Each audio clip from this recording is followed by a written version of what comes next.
Hey, and a very warm welcome to the Into the LightWeb podcast with me, your hostess, Joanna Hunter, metaphysical teacher, spiritual life and business coach, published author, and the high priestess of the LightWeb, a spiritual technology that will change your life. This is the place to be to talk everything under the LightWeb, from consciousness, relationships, to money, to spiritual business, and everything in between.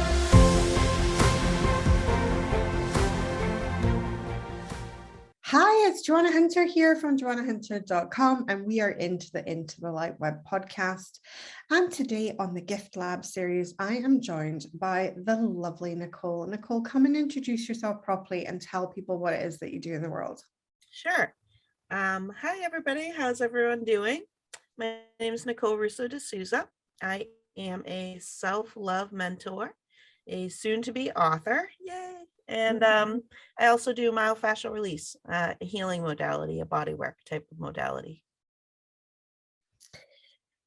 I am really excited to have this conversation with you because self-love is definitely my jam. That's how we roll here at JoannaHunter.com.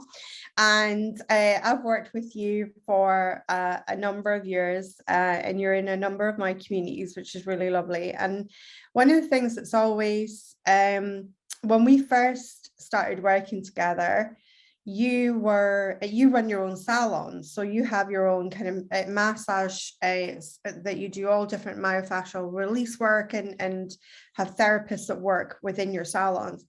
And so it was really but you were doing a lot of hours, and although you had already gone down a really powerful self-love route, you were doing a lot of hours and things like that, and it was really a beautiful co-creation together to get you back into a deeper sense of love. I felt that's what I felt for yourself. Yep. And treating yourself better again, even though you've been already on a really amazing self-love journey. And I want to get to that journey in a minute, but tell people a little bit about, being in that place of, you had these salons, you've got all these people working for you and working with you in these places, stress running a little bit high. Take us back to that part in your life. Yeah, absolutely. So at the time that I started working with you, it was right when we had shut down because of the pandemic. Mm-hmm. And at that point, I was burnt out for sure. It was about 2 years prior that I had been given an opportunity to purchase 2 other locations for healing locations. And I knew at the time that I did it that it would burn me out, but it was like I didn't know the right way to do it at the time. I didn't have the tools to figure out how to scale it. I also didn't have the trust in my staff to be able to delegate to them and trust that they were going to do what they needed to do to help me. So I took on a lot more than I feel like I needed to. And there were a couple of things that went sideways. And so there were just points during those couple of years where I was like, I knew after all the self-love training that I had did personally, I could feel that what I was doing was going to burn me out. But I also felt like I didn't have any other choice at the time because I just didn't have that extra tool that I needed, that sort of trust in other people. And so when I finally got to work with you, I learned more about that, about how to delegate, about how to trust my staff, about how to, let go and let them flow with things. And then the other part that was pretty big was just creating boundaries and not being afraid to lose staff that weren't going to follow those boundaries. When we came back from the pandemic, there were a number of staff that chose not to come back. And that ended up being awesome for us because I think they were living on the fence for a long time and they sort of needed a reason to leave. And when I came back, I just had an energy of like, this is version 2.0, take no bullshit, excuse my language.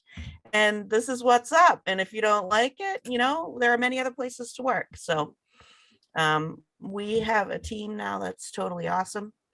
They work great together. And the best part is that I'm able to trust them and step away. So amazing. I love that. And the bit I want to zero in on the story is that bit of when we first started working together and you felt really, really stressed. Because, you know, to me, that was just like an absolute mirror of myself in an earlier stage in my life where I had been in exactly the same place. I had had 3 locations. I felt like I couldn't trust people, you know, when I had my brick and mortar businesses. So of course I knew exactly how to lead you through that, but it was that feeling of, I think this is one of these, this is where self-love really just, self-love will literally solve all your freaking problems, right? Yeah. And this is where I also, you know, where I had once upon a time myself found myself at this place of being very put upon, not really knowing how to move out of that stage, feeling, and the story was, it's all on me. I've got to do it all. I can't let go. If I let go, it's all going to kind of go to shit. So I got to keep going. And of course, you found yourself in that very similar situation. We started working together. I knew exactly what was needed to kind of help you, lead you out of that. But if anyone's listening to this and they feel, both me and Nicole, we are proof positive that you can lead yourself out of that and you can get to somewhere better. But the solution for both of us was exactly the same. It was self-love, learning better boundaries, learning to trust. But I think that the first person that we have to learn to trust is ourselves. Absolutely. And learning that we're going to be okay no matter what, you know, because I think that's a biggie, is learning that, you know, like I was like you as well. I was terrified that key members of staff were going to leave, or terrified that you know, I was, even in my locations I was renting, so I was terrified that maybe landlords wouldn't let us renew, or, you know, after if leases were coming up and things like that. And there was and I just remember this fear running the show basically. And I think that's probably what you found as well. Like fear was running the show, and there wasn't really much room for love, and certainly not self-love, because we're putting ourselves through that at the same time. No, it was bad. It was a lot of anxiety, a lot of sleepless nights. And it manifested through my body. Like my jaw was so tight every morning when I woke up. My stomach would be in knots.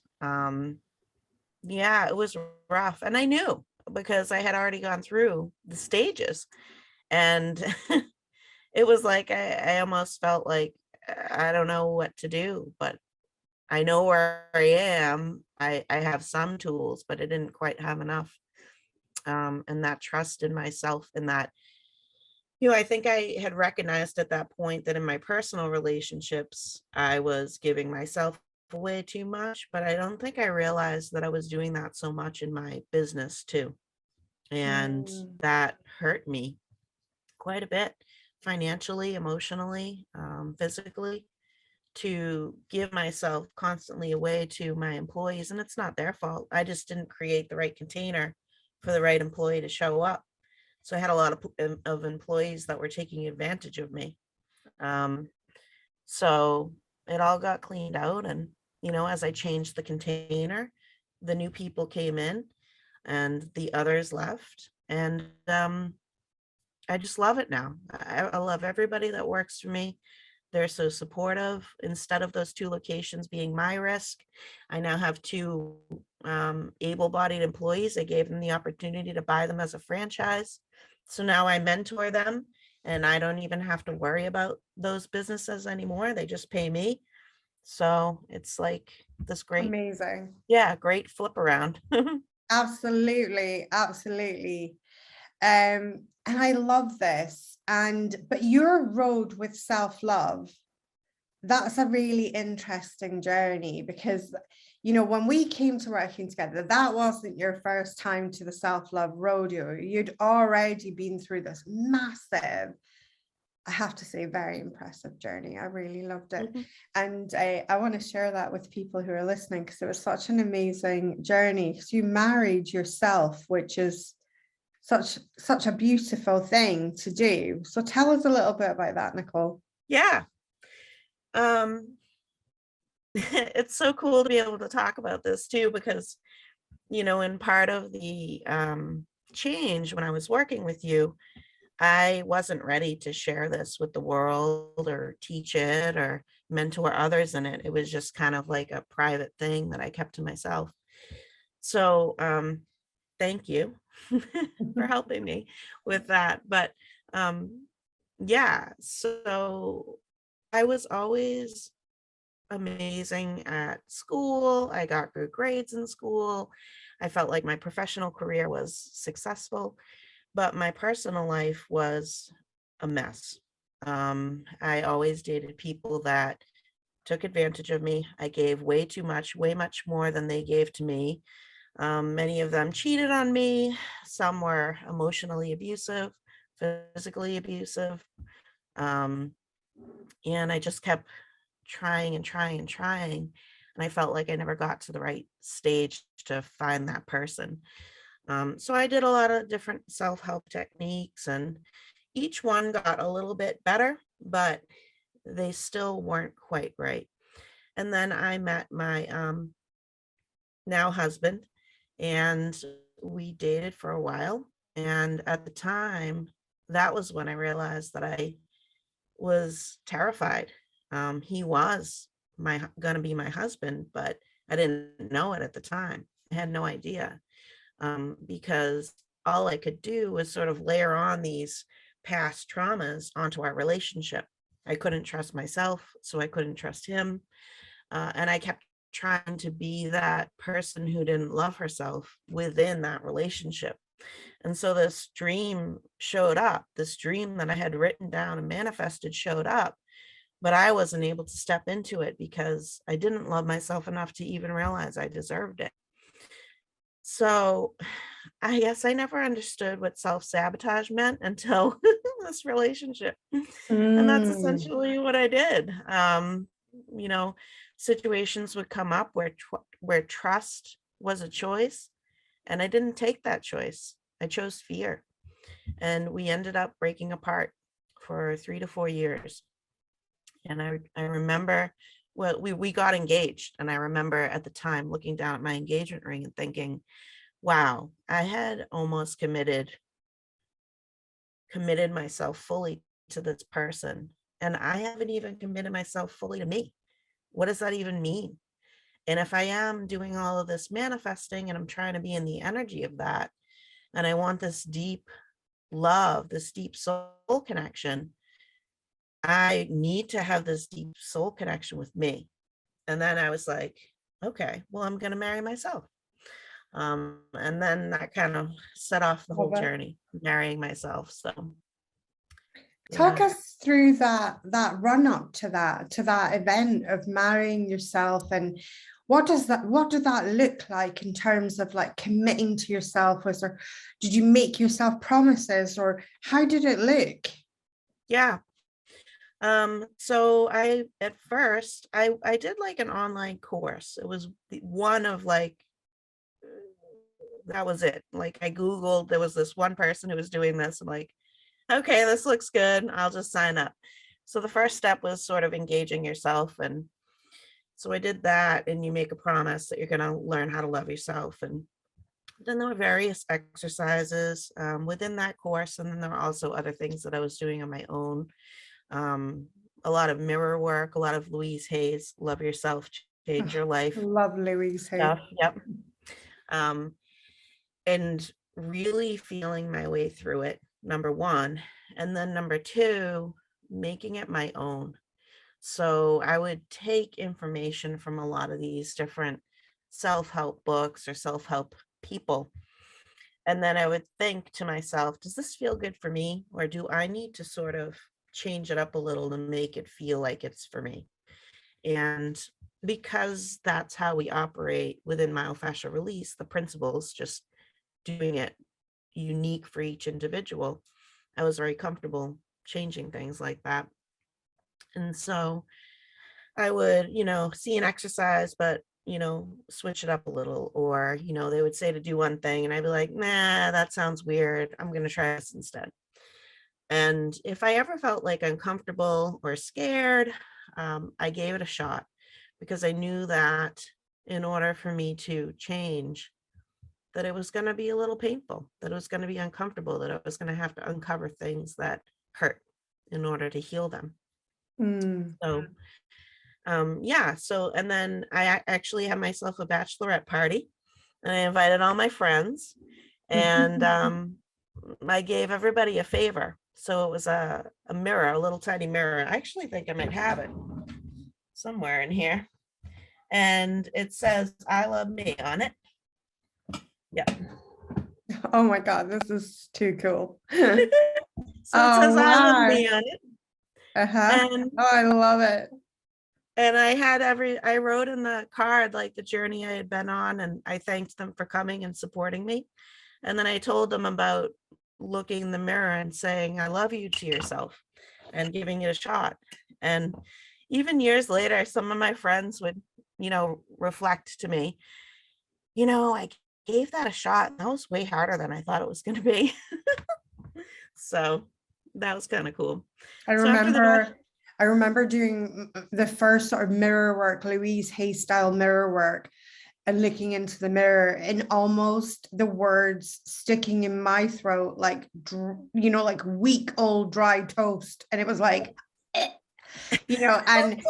and I've witnessed that many, many times in my office since of, life coaching clients where there's been a deep sense of lack of self-love and they, and same words sticking in the throat and not wanting to sort of come out. And that was when I realized the difficulty of being able to just look into a mirror and say, "I love you" in that mirror. That's when I knew I needed some serious work. That was a big epiphany moment. So I love that you're like, all your ladies got their own little epiphany moment. Yep. How beautiful is that through your bachelorette party for yourself? Yeah. And I just love the idea of having this girls' party, and then, it lead into the ceremony of really truly committing to yourself. Yeah. Yeah. So after that, I picked a day. I didn't even know why I picked the date I did. I can't quite remember, but it was October 4th, I think 2014. And, other people invited guests, but for myself, I knew that the only guest I needed was a big full-length mirror, because I was going to be my witness.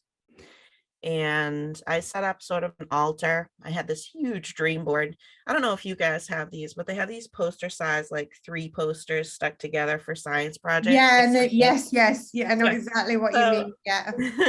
I made a dream board out of that, and I had it as sort of the background, and I had like a white tablecloth, a big chocolate cake for after, and I put pictures of my ancestors, essentially, my grandmother, my parents. They hadn't passed, but I wanted them there, my sister. And I made this paper chain.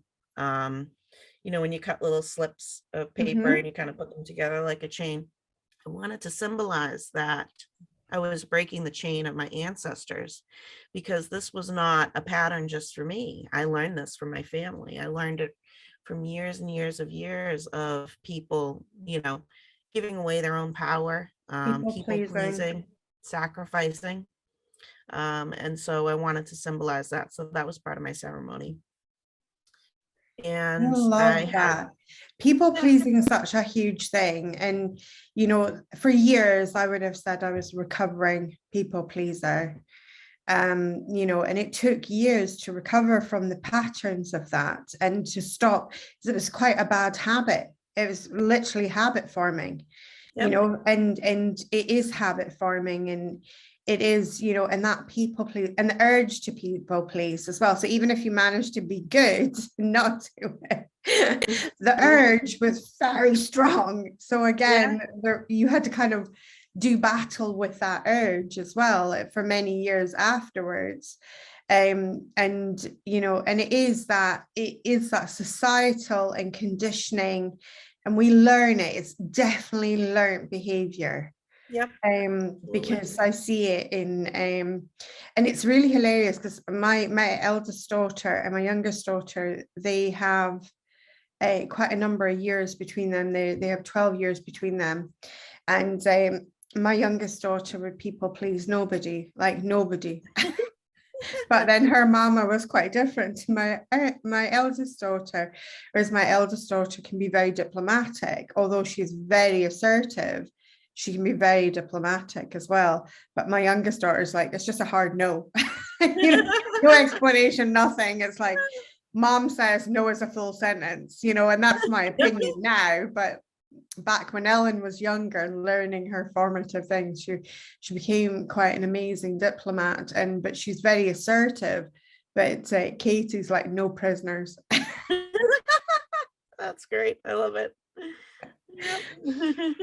So tell us about the ceremony. So did you break that chain then symbolically as well to show that you were breaking away from this patterns of people pleasing and everything? I did. I broke the chain. I had a ring.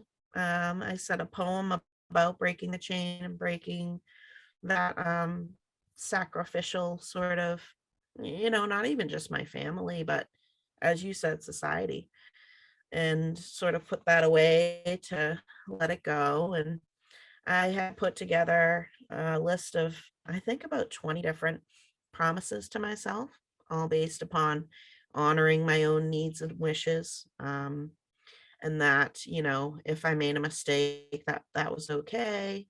And that I loved every part of my body. And that, if things happened in life and I didn't know what to do, but I knew that I didn't want to do that thing, that it was okay to just say no.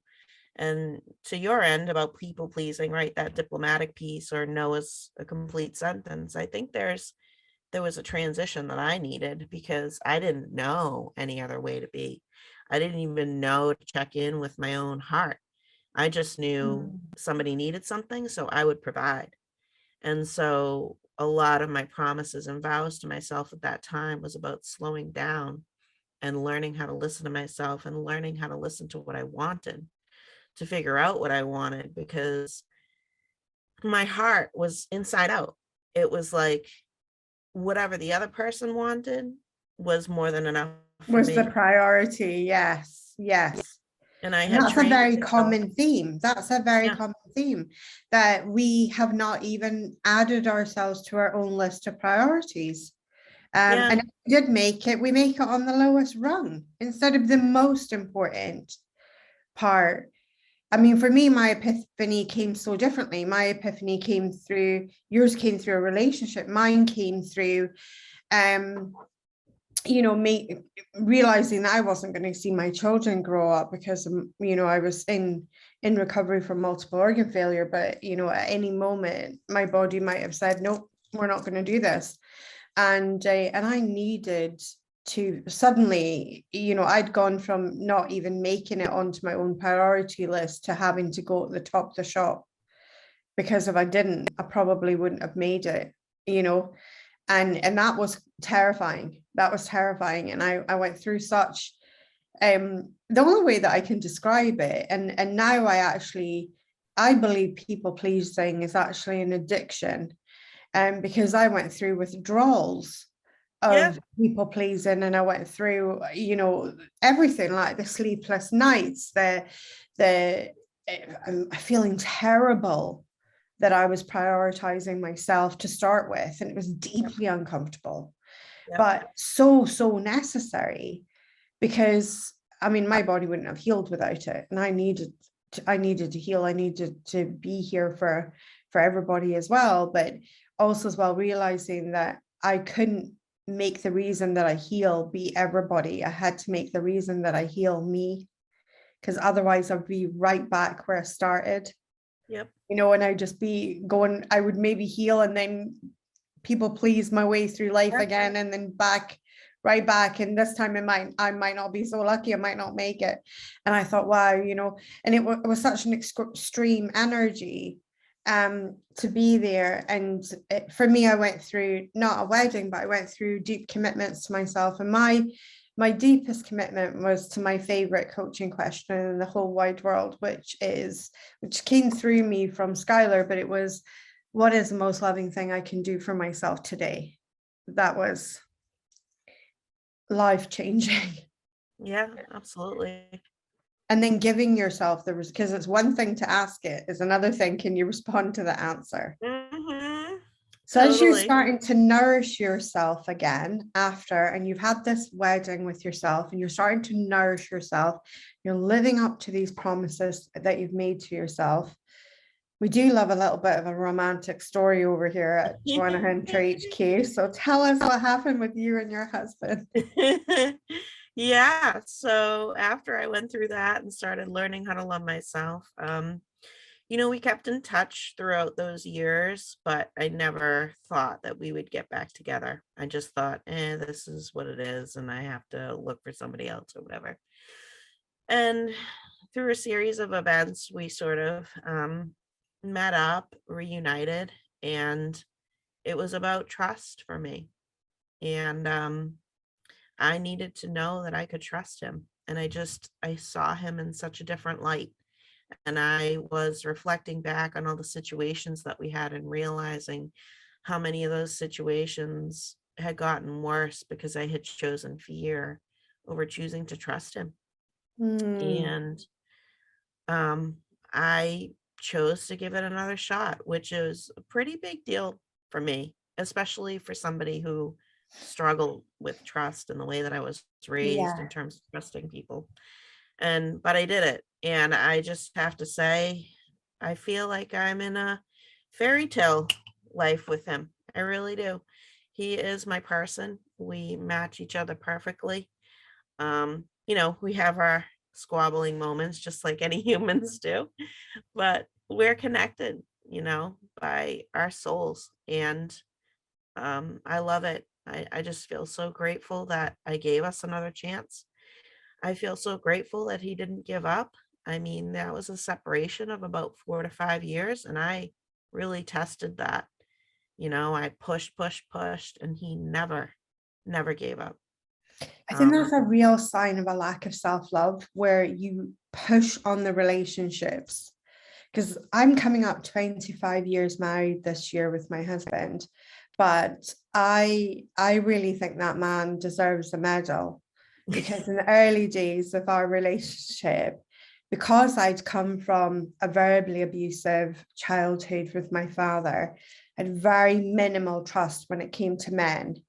And he if he even looked at me in a funny way, and he could be suffering indigestion and looking at me in a funny way, but I took that personally. And so I was at that nick, push for at least the first 10 years of our relationship, because I did not know how to be a good receiver of love. And I think that's a very similar thing that we share in our stories, is that I could give plenty of it to a limit as well, because I actually felt that was limited too, because after I learned how to love myself, I realized that the depth of how I could love Yeah, expanded so exponentially as well. And I yeah, realized that there was part of me that held back the love that I gave as well, because just to keep me safe, yep, just in case this person's going to stab me in the back. yep, And that was that deep lack of trust, and ultimately was a deep lack of self-trust. um but um but realizing that, realizing that the self-love was essential to be able to receive the love as well. And I'd always felt a lack of love, even like, even being married, having like beautiful children that loved me, and I still felt this lack of love. And it wasn't until I started to work on myself and my self-love that I was actually like fine and like real. And that was a really bittersweet moment, discovering that the love had always been there, and I just hadn't been like, it was like the delivery truck was backing up with like, we've got a delivery of love for Joanna. I'm like, we're no takers today, yeah. thanks. Like sending that thing on its road, and not really giving myself that opportunity to receive it in. And that was, yeah, that was massive. And it was Yep. bittersweet realizing it'd been there all along, and I hadn't been allowing it in. I hadn't been allowing myself to receive it in. What's your favorite self-love practices? I'm putting you Johnny on the spot now. Yeah, there's a couple. I really think, if you're really ready to jump in and do something radical, that mirror work will just strip you down bare. It'll take you right down to your core if you're willing to be open and vulnerable to it. So I really like that. The whole process of committing to myself was really important to me, writing down like permission slips almost, or I promise to do these things for me. Yeah. And I guess, it's interesting, self-love, because it's so intangible. So it's like these tiny little things inside your head that you have to switch around. And it was a perfect example a couple of days ago because I'm pregnant and we're gonna have a baby soon, and my hormones are kind of all over the place. Yeah. And so I was anxious. And when I get anxious, my coping mechanism is control. And then I start having that lack of trust for my husband again. And it's just this similar CD I play over and over, like, oh, you were here, but you're supposed to be here. And it's all just, crazy things in my head as a way to express what I realized was just another level of not loving myself, because I was anxious and I didn't like being anxious. And I didn't hate myself for it, but I didn't like myself for being that way. And then I really didn't like myself for expressing that way, because my husband has been literally an angel. I mean, I can't fault him for anything right now. He's been so darn supportive. And I have no legs to stand on. And so I'm like, I'm realizing I didn't like myself. It was a layer of hating myself. And it was expressing out in this not being able to receive that love. The discharging of pain, that was the Yep. big one. You're looking to discharge that pain. And often what happens is, in that piece, we enter into that blame game. We enter into that, who can I put this on? Yeah. And I remember that stage in my own healing very, very well, of looking for, it's like pin the tail on the donkey, the child game, but it was like pin the blame on someone else other than me. And then moving it back into myself and taking that radical personal responsibility and saying, well, actually right now I don't feel good, and knowing that it's also my responsibility, that I've got to fix that, even how much totally. I want to pin the tail on the donkey. Yeah, it's such a mind game, really. It's little mind games all day long. And I am a strong woman, just I feel like as many who are listening are, but it doesn't mean I'm not human. And I feel like I struggle with that a lot, being human, having human emotions, and allowing those human emotions. So it's allowing the softness, isn't it? I think that's what it is, because when life's maybe been tough, or you've had to be tough, or as entrepreneurs, there's an element where we've had to enter into masculine kind of realms, energies, and paradigms, and then allowing that feminine side, that can be vulnerable, that can be soft and things like that. But I came from an upbringing where it was like, don't let them see you cry. Yep. Because then they'll think you're weak, and then they'll go for the jugular. So knowing that it was safe to be vulnerable inside my business, because that was like, before, in my earlier businesses, it was like, I mean, like, it was, I had clothing shops, and I'm sure my staff may have thought, listen, the devil wears Prada, Yeah, I remember. You did like kind of like, whereas in this business, a big part of my strength has come from the ability to bring my vulnerability to the front. Completely different game. Totally. I agree.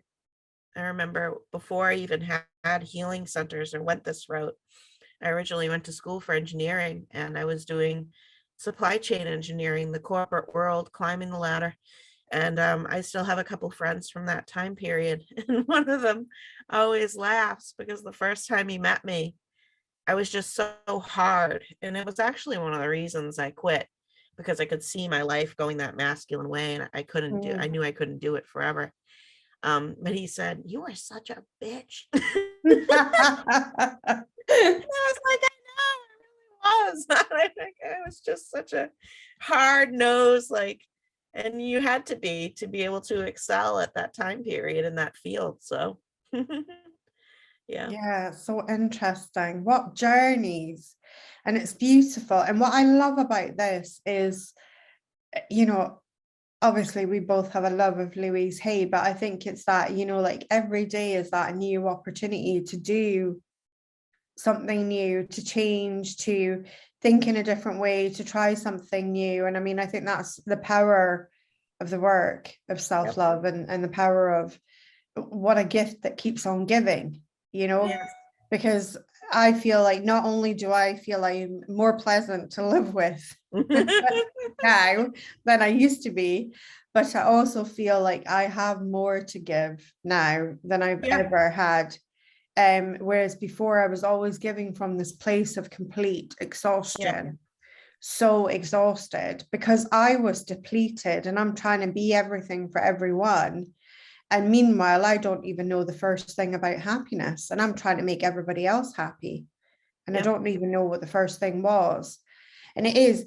And the funny thing is, you know, one of the things that's really beautiful, and I really wanted to have this conversation with you, is that you'd really nailed the self-love piece. And it was just a joy to work with you on your business.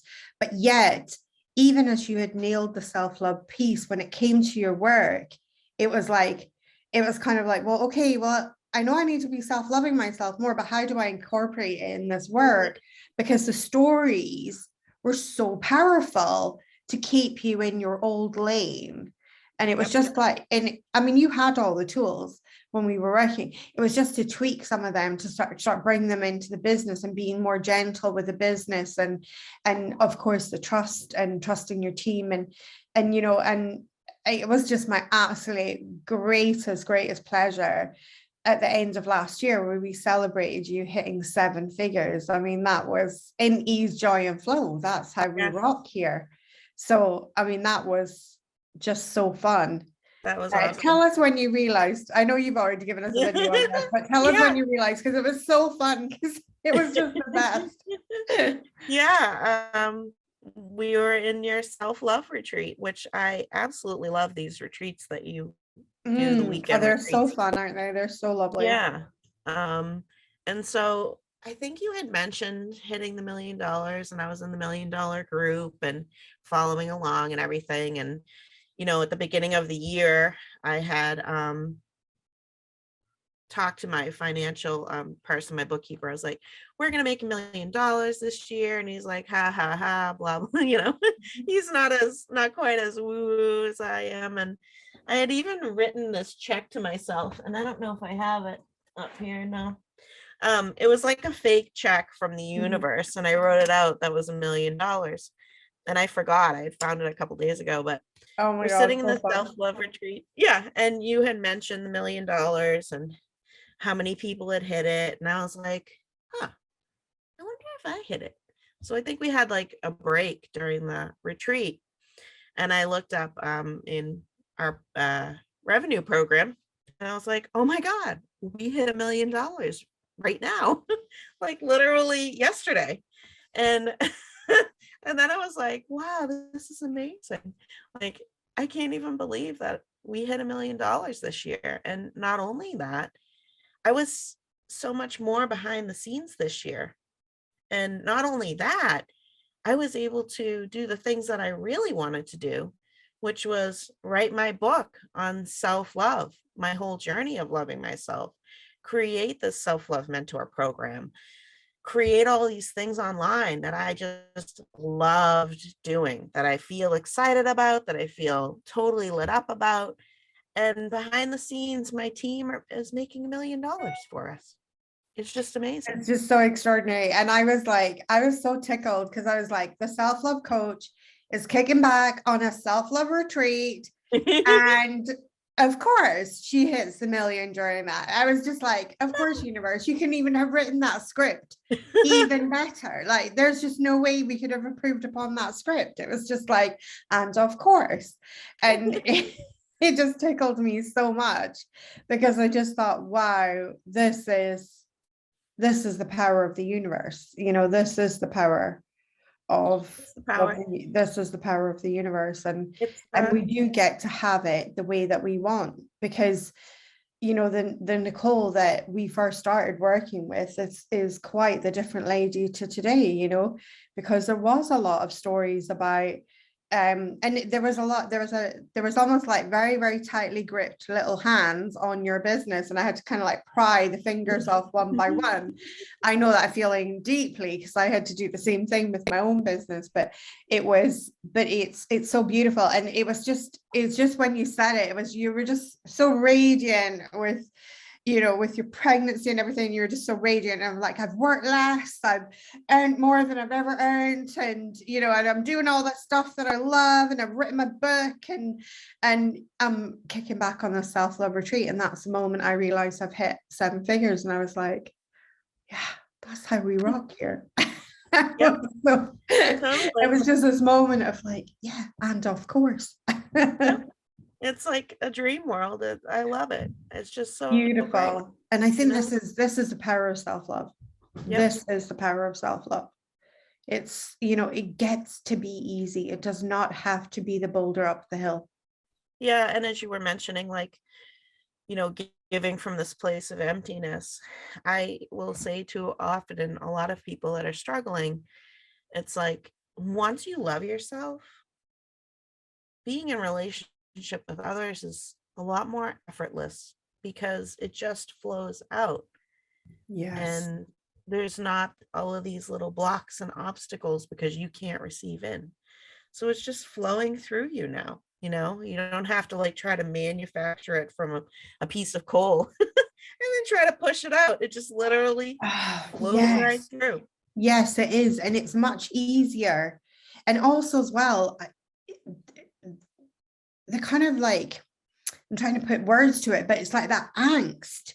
I mean, like you were given like sparkly vampires from the Twilight sagas, like a run for their money, you know, with the inner angst before self-love. After self-love, it's like it does flow effortlessly. Yeah. But I mean, I remember, you know, just that inner angst before of nearly all of my relationships, even, you know, even with things like my mum and my brother and things like that as well, you know, that constant kind of angst. And yeah, it was like a little teenage drama type thing. But now it's effortless and it's easy, and it's and also as well, I feel for the people in my world, it's easier for them as well, because they're not so, well, first of all, I'm not I'm not swinging on a pendulum with my own emotions, so that's always handy.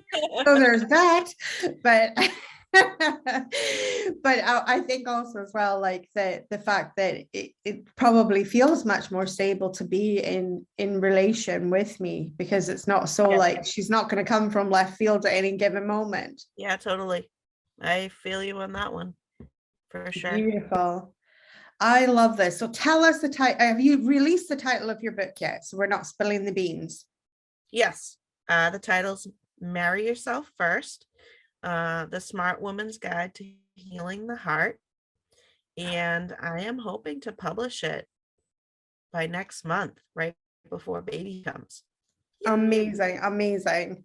So around about this podcast, you got to go and check out Nicole as all her social media and everything, and we'll pop all the links in the comments, but go check it all out, and hopefully you can grab it yourself on pre-order, because the book should just be coming out, and grab it on pre-order her amazing book. I cannot wait for that to come out. That's going to be amazing. Yeah, beautiful. I love it. Thank you so much, Nicole, for taking the time today to come and speak with us and sharing your incredible journey, and of course all your incredible achievements as well. And and everything. Tell people where they can find you if they're desperate to find out more about you. Where's your favorite place? And then we'll pop all the other links in the show notes, but where's your favorite place to hang out on the interwebs? My favorite place right now is my Facebook group, Love Leaders. And you can find it either by looking for me on Facebook, Nicole Russo De Souza, or you can go to my website, NicoleRussoDeSouza.com, and then there'll be a link to join my Love Leaders group. So we've got a great little group in there where everybody's learning how to love themselves. We do lots of master classes about how to love yourself and different ways to look at things. And so that's where I am. Amazing. Nicole, you are a true gift to this world. Thank you so much for joining us. Thank you. Thank you very much for having me. I appreciate it.